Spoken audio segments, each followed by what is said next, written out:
L-Aġenzija tal-Gvern INDIS se tittermina l-konċessjoni u tieħu lura s-sit fejn Jean Paul Sofia tilef ħajtu traġikament fit-3 ta' Deċembru li għadda fl-età ta' 20 sena. F'artiklu tal-Malta Today intqal l-Aġenzija INDIS fetħet kawża l-qorti kontra Kurt Buħaġar u Matthew Xkembri li propri kienu qed imexxu dan il-proġett ta' bini. Ir-rapporti jindikaw li Buħaġar huwa uffiċjal tal-Lands Authority, entità oħra tal-Gvern.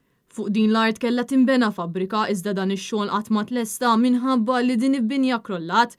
Kaġun tek iż-żagħżugħ 20 sena nqatel u diversi ħaddiema kienu weġġew serjament. L-Aġenzija INDIS qed tgħid li bħalissa s-sit ta' kostruzzjoni jinsab taħt il-ġurisdizzjoni tal-Maġistrat hekk kif għadha għaddejja l-inkjesta maġisterjali dwar din it-traċedja. Din l-inkjesta qed titmexxa mill-Maġistrat Marsen Farrugia. Kelliema l-INDIS qal l-Aġenzija għamlet ċara li fl-ebda punt ma kienet involuta fil-proċess ta' kostruzzjoni u ma għamlet l-ebda xogħol fuq dan is-sit. Fl-artiklu l-Malta Today intqal li l-Maġistrat ordna twaqqih tas-sit fejn inqatel Jean Paul Sofia f'Marzu li għadda hekk kif l-evidenza neċessarja inġabret. Iżda dan ifisser li ma tista' ssir ebda investigazzjoni ulterjuri kemm il-darba tiġi ordnata inkjesta pubblika kif qed titlob Jean Paul Sofia. Sallum il-ġurnata wara li għaddew kważi 5 xhur l-ebda persuna ma ġiet arrestata brabta ma' din it-traċedja. Dan meta f'pajjiżna kellna sitwazzjoni simili meta Miriam Paċ inqatlet hekk kif ikkrollat dara u mal-ewwel 4 persuni ġew arrestati.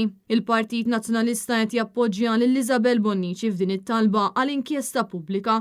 Bil-kap tal-Partit Nazzjonalista Bernard Grech jintaqa' diversi drabi ma' Jean Paul sabiex jassigura l-appoġġ totali tiegħu.